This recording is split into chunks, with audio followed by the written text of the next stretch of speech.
مال ہوگا. یہ علم ایسی دولت ہے کہ اگر آپ اس کو حاصل کریں گے تو آپ کی زندگی سمجھ جائے گی.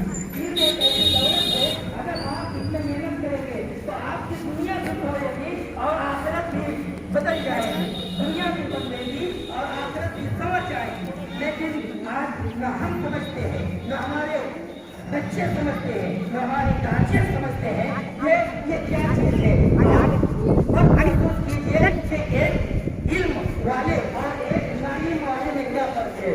ایک نعیم والے جب اپنے گاؤں سماج میں روڈ پہ سڑکوں پہ چوک چوراہے پہ گھومتے ہیں تو ان کے فرق و امتیاز کو دیکھیے.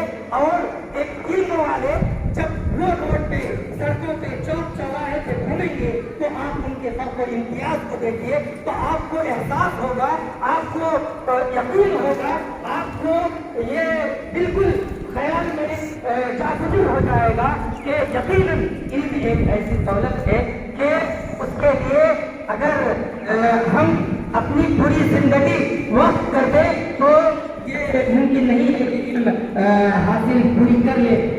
آپ حدیث پڑھے ہوں گے, آپ کے اساتذہ نے آپ کو پڑھایا ہوگا کہ علم حاصل کرو اور سب سے ماں کے گود سے قبر تک آپ ماں کے گود سے یعنی جب بچہ اس روئے زمین پہ آتا ہے اور جب تک وہ پوری زندگی گزار دیتا ہے اس وقت تک آپ علم حاصل کرتے رہیے. علم ایسا خزانہ ہے نا, یہ گھٹتا نہیں ہے اور نہ ایسا خزانہ ہے جس سے آپ سب کر لیں گے, خرچ کر لیں گے تو اس میں کوئی کمی نہیں آئے گی. میرے پیارے بچوں, آج ہمیں ضرورت ہے علم حاصل کرنے کی.